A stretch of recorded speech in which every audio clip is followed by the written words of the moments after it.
Hello, I'm Peter Parsons, your town supervisor, and I'm here to give you an update on what's happening in town. And in one word, what's happening is good. The town is getting better, and that's what we all want. Let's start with a very simple thing. Home sales are increasing. Home sales increasing is a prelude to values increasing, and that's good for almost all of us.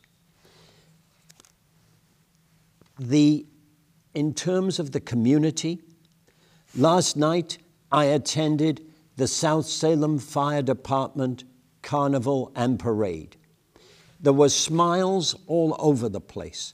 People were having a wonderful time, and Tom Gossett at his garden center was giving away a free meal and free drinks, and everybody was really reuniting with each other and chatting in a wonderful way.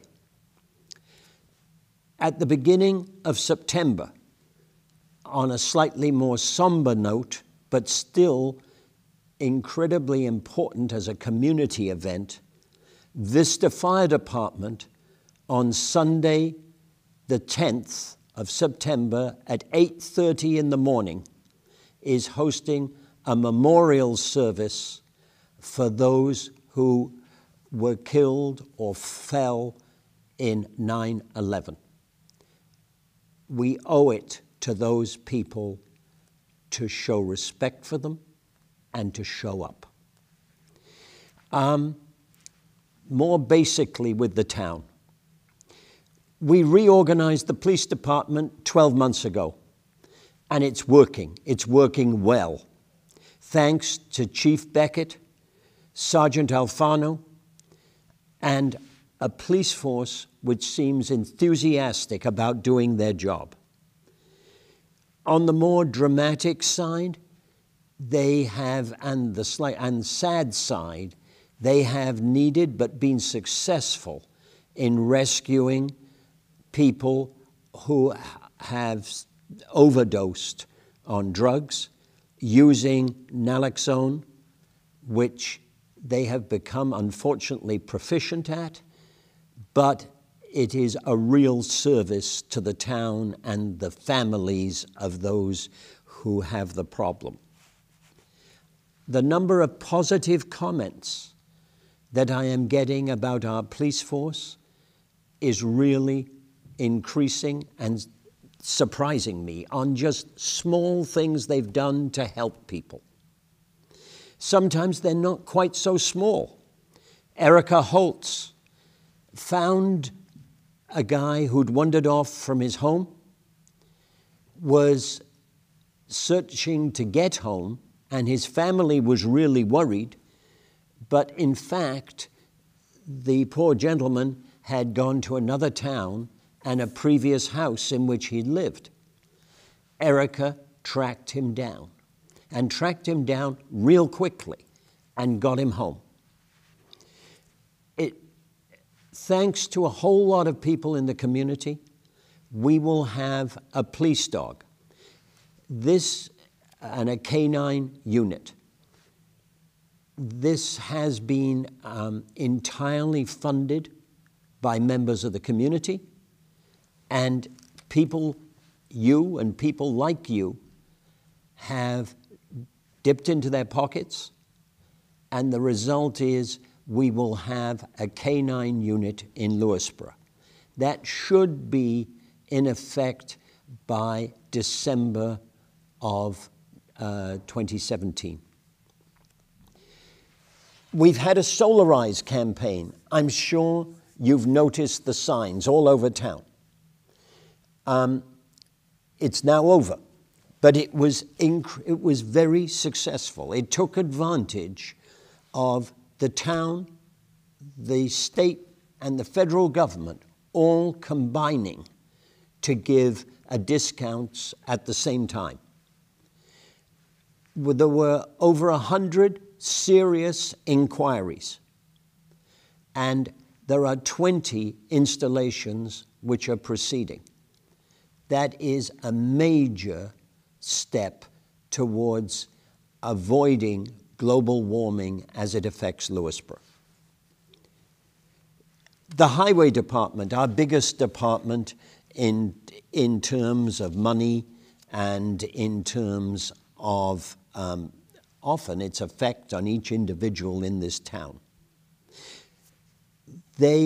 August is going to be the paving month of the year.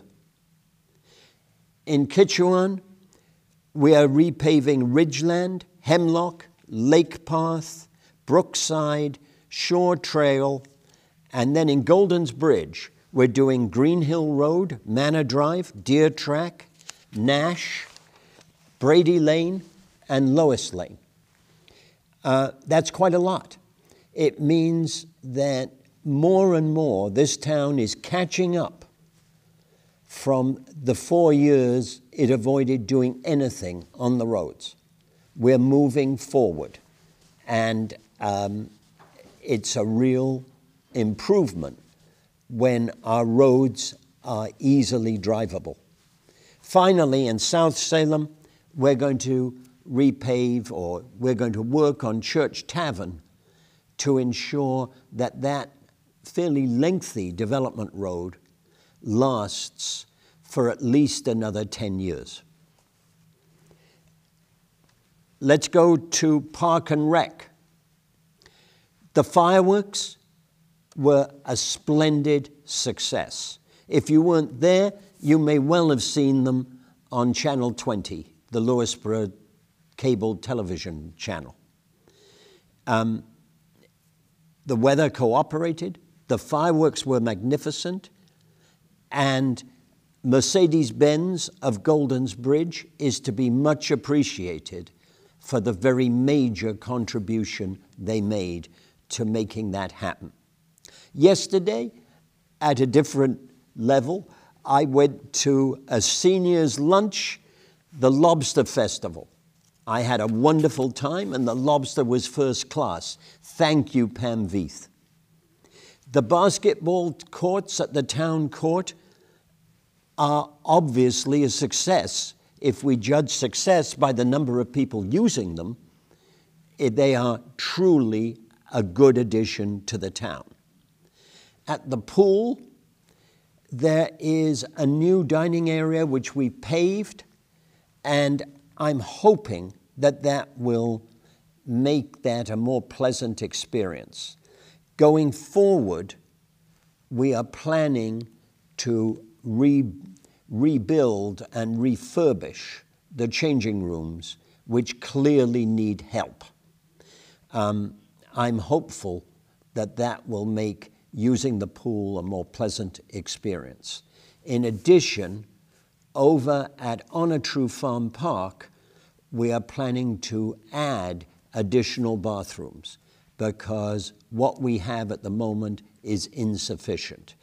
And the more we can avoid relying on porta potties, the more I suspect people will be happy. Dana Maitland has introduced community yard sales at Honor True Farm. They're successful, and they are a real opportunity to benefit from a crowd to get rid of unwanted possessions. Let's move on to the preserves. I hope you are all taking advantage of our preserves.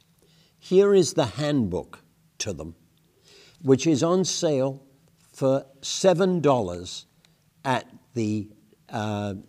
from the town clerk. It is also easily accessible online if you go to the town website. And I'd urge you to make use of that town website because it has got so much information on it. I know it can be hard to find it at times, particularly if you're old and unsophisticated when it comes to technology, very much like myself. But it really pays off to learn your way around that website. Anyway, If you don't want to, this book is a first-class introduction to our preserves. What have we done recently? Thanks to an Eagle Scout, we have brought Brownell Preserve a lot closer to people in Goldens Bridge. There is now a trail leading up from the Goldens Bridge Firehouse right into the preserve. I hope you take advantage of it. I think Brownell has always been a singularly beautiful preserve, and it's been a little bit difficult to get to, and the entrance was well away from any population center. So I am really hoping you will take advantage of the new trail in. Old Field Preserve in Wacabuck, Mead Street. The Lewisboro Land Trust spearheaded an effort to put in a meditation garden. That doesn't necessarily, you may be saying, why do we need to meditate? We don't necessarily, but I believe that we're all better off if occasionally we stop, think, and decide where we want to go. We are far more likely to reach our destination as people successfully if we have quietly considered what our objectives are. And this meditation garden is a wonderful place to take a stroll and to decide and to do just that. The creation of it was spearheaded by the Lewisboro Land Trust. A lot of the work was done by Randy Price and Kevin Finney, two town employees who worked their backsides off, and it was entirely paid for by members of the community. Leon Levy, a short trail has been built which connects two of the major trails. You will see it very quickly if you go to the map at the entrance. And I think it is one of the most beautiful additions as it runs high up alongside a stream, and it's just a beautiful view. And it also enables you to tailor the length of your walk to your needs, requirements, and time. On the other side of Route 123, on the east side, opposite the parking lot, we are in the process of planning 2 new trail loops, which I think will be a major addition to the preserve. First of all, the scenery on that side of the road is totally different from the scenery in the original place that you know well and love as Leon Levy. There is far more wetland, there are streams. It is an interesting place to go take a walk. Enjoy Lewisboro. It is a wonderful place to live. We're privileged to live here, and let's really enjoy it for ourselves and our children, and in my case, my grandchildren. Thank you very much for listening.